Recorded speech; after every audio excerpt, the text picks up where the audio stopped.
Hello, my name is Letitia Shelton. I'm one of the Movement Day leadership team members. Part of our strategy in moving forward this year is to see more City Women groups set up around the country. City Women, for those who don't know, is an umbrella that encourages women across different churches to work together, particularly into the pain, to the vulnerable, to the broken in our cities.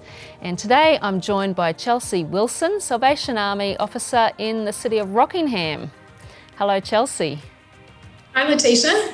Where is Rockingham? You better fill us in for those of us on the east side. Yes, it's a beautiful seaside suburb about 60 k's south of Perth. So we're surrounded by some beautiful beaches. It's a lovely area. Okay, so we all must come and visit once the borders are open again. Yes. Hopefully. Now, I'm talking to you today, Chelsea, because not only are you involved with your own church, Salvation Army Church in Rockingham, you also help lead the Ministers Network in your city, and then recently, last year, you kicked off City Women Rockingham, which is just amazing on top of all that you do.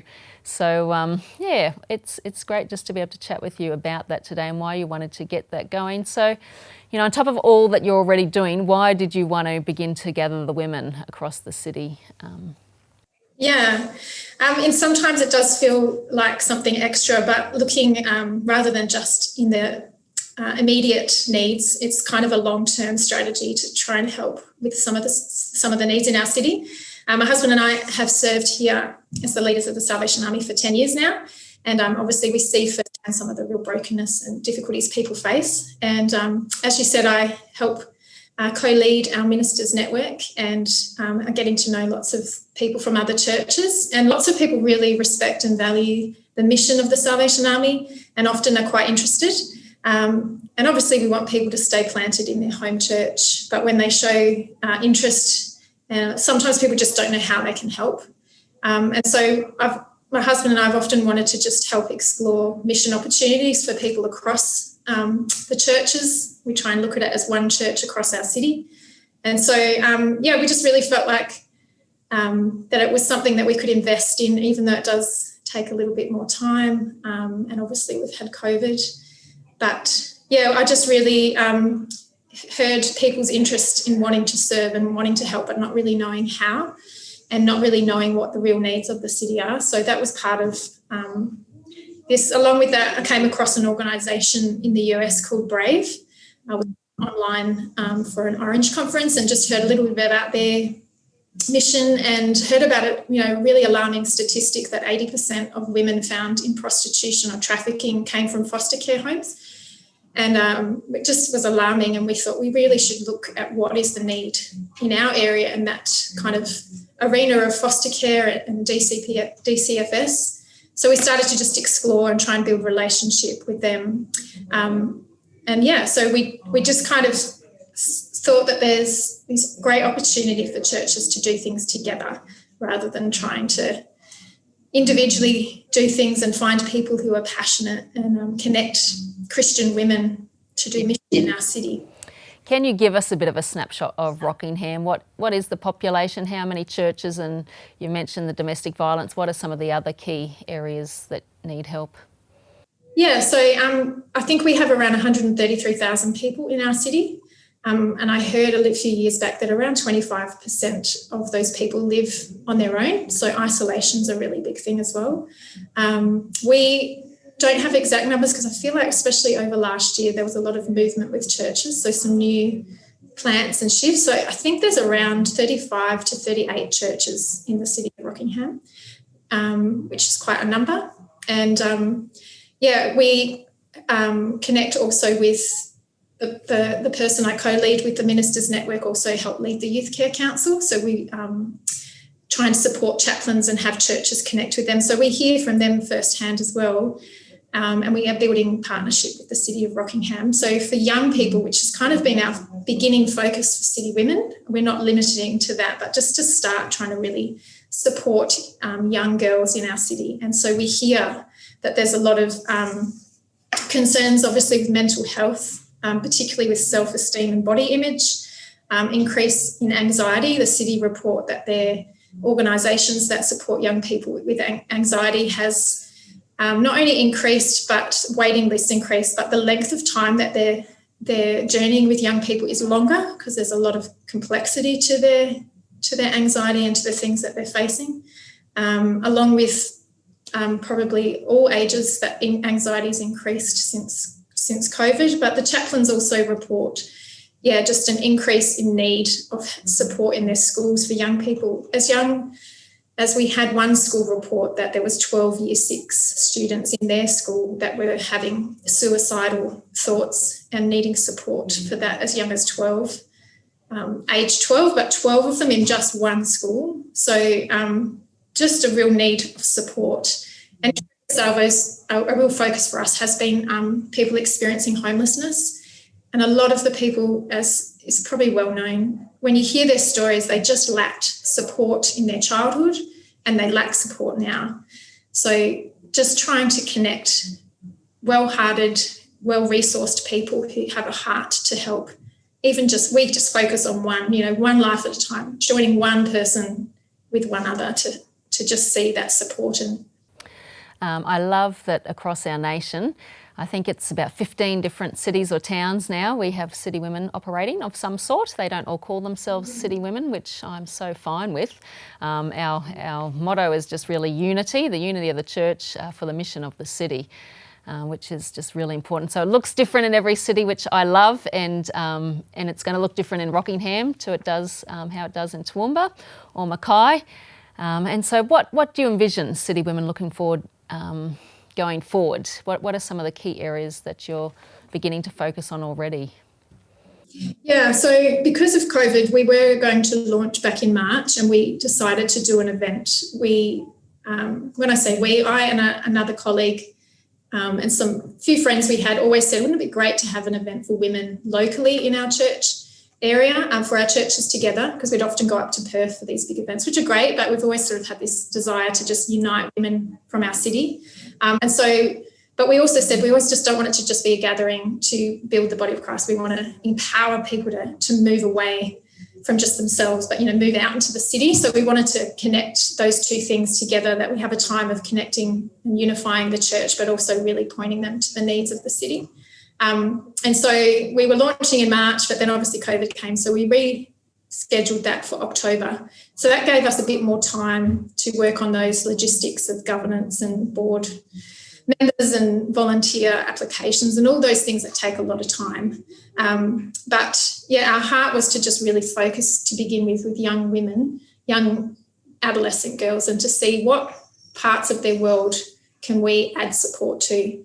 And so we really focused at families, their home life, whether that's in a foster care situation or their family of origin, and with their school. Because we worked out, I think it's roughly 40% of people in our city, of that population of 133,000, would have a connection with the school as parents, siblings. It's just a great place to connect. And we have 30 chaplains in our area that are Christian chaplains already in the school, just crying out for support. I was already kind of working in that area of trying to bring churches alongside chaplains in the Youth Care Council, but this has been a bit of a focus. So mentoring is kind of our initial theme of focus for just bringing that one person alongside and how much difference that can make. And people can really think, I can do that, one-to-one. So we've got 2 opportunities that we're really promoting, which were already in existence, but we're just highlighting it. So mentoring in schools through youth care and an organisation called EdConnect. And also we've got a family mentoring program called Coach, which is through Mission Australia and City Cross Link, I think it is. It's a Baptist Crossway, yeah. So we've taken on this program of Coach, and really that's mentoring the family, mainly the parents, but they have to have a young person in the family to be eligible for that. That's just 2 sort of options. We're kind of not trying to start anything new yet. Our first new thing would probably be a camp, is kind of for young girls. We're kind of just dreaming about that at the moment and trying to promote some of the great things that are already happening within the city of Rockingham. Yeah, and that's a really important point you make there, because a lot of the unity and the mission. It's not about starting new things. It's just looking at what is already happening and how can we as Christians add value? How can we get involved? And just across the churches, knowing, there's great stuff happening already in a lot of our towns and cities. We're just not strategic and coordinated with a lot of it. So I love what you're trying to do there. So well done. How are the pastors, how are they responding to seeing women coming together and beginning to move into the city? Yeah, well, obviously, probably like most ministers' networks, the majority of the people in the room are men. I've been going for years, but didn't really realise we've had chaplains invited along for many years. So kind of until I took on the leadership of it, didn't really realise that there's not a lot of women in senior ministry positions of churches. So, it's not that dismisses their interest, but obviously that's a big factor when we're called City Women. So we have a lot of support for it, but I find more getting to know the women within the church, whether they're being more of the way of really getting things happening, is finding those. So it's not that I get to speak at the Youth Care Council, and as a co-leader of the Ministers Network, I often give information and keep it at the forefront of their minds. But I feel like it's been probably not my focus to really expect the senior ministers to do a lot of the groundwork in that way, but just trying to keep in the mind just the way of thinking, kind of releasing of their people, not being too possessive. We're not there to headhunt, or we just really always promote keeping planted in your local church and how important that is. We, at our event, gave out a little succulent as a gift in their gift bag to just give that visual of like, we want you to stay planted in your local church and really honour and value the local church. So, I think there's interest and there's discussion, but it takes time, I think, and people know about it now. Still kind of, what is City Women? And we're about to have our second event, but our first one for 2021 on Saturday, which we plan to do every 2 months, is just to have a smaller gathering to keep identifying the needs and keep people connected, but also promote and have special guests from different organisations come and share. I feel like we've got some good support, but I do find it's more from the people within the church, that obviously for more women to be involved, that I'm finding the greatest support. And that's what you want. It's just I think great. I got that tip from you, actually. Here you go. But as you said, at the same time, we want our senior pastors to understand what City Women is and be releasing of their women, but that you're not stealing them. And over the years, we've found that women who get involved with City Women actually become stronger in their churches because they've found what they're passionate about. They've found a place to serve, and then they go back stronger and more on fire for Jesus generally.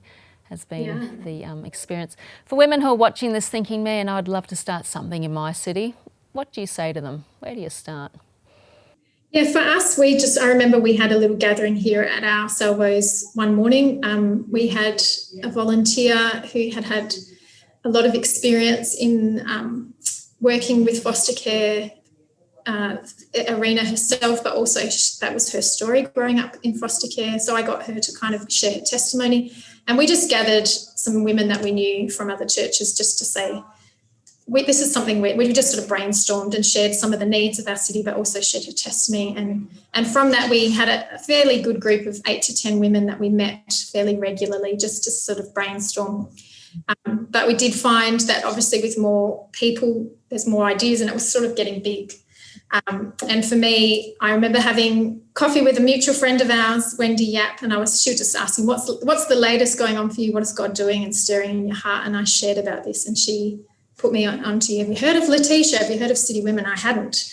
And so I remember our conversation and your generosity of just even the name City Women, to give it a name really helped to give a bit of focus.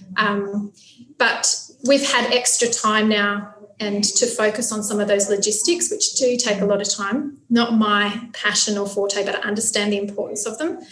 But I would just suggest as well, even if it's just one area that you see a need, to just gather some women from across your city churches. And I think it's always great to let the senior pastor know, and not to be, behind the scenes about it, but just start small, even if it's just a group of you that see that there's a need to be praying for the chaplains. And I think talking to the local chaplains, I'm not sure what it's like around Australia, but we have some great opportunities with Christian chaplains in schools. So I've been doing that for a few years anyway, just really trying to promote mentors in schools. But just to find one focus area and start it, and then you'll find women who might be passionate. And, God obviously knows what we need, and he brought for me a great team. There's 4 of us now on the board, and we're hoping to expand that. But each of us have a different gifting, and it's, we've just been able to begin ours with a big event, which we saw about 105 women come to. So that was a lovely way to start, but it did take a lot of work. And I think that's one way to go about it, but another way is to just start, just talk to the chaplains, talk to a young teenager in the area, and you'll hear a need, and just start small if necessary. Yeah, I think finding out the brokenness in your city and beginning to share those stories, women naturally gravitate to what can we do? And so it is helping bring awareness. But yep, just start is important. Otherwise, nothing happens if nothing happens. Yeah, and we just, little things, started taking Krispy Kremes down to our local DCFS just to say, we know you guys have a really tough job, and you do a great job. Just trying to build relationship. We took some to the police station, just wanted to bless them with some donuts, and just little things to just start connecting and getting relationship with your local organisations to understand the needs of the city. Just start. It just takes time and intention, but I think just got to start. Yeah. No, fantastic. Well, if there are women watching this wanting to start and needing some help, feel free to contact myself or even Chelsea if you're over on the west, but we would love to chat to you. So thank you so much, Chelsea, for your time today, and we look forward to continuing to see what unfolds in Rockingham. Thank you. Yeah, it's been great. Thanks for your support too, Letitia. It's been valuable for us to get started. So contact Letitia if you're interested. She's very supportive and a great resource. Happy to help. Thanks, Chelsea. See you later.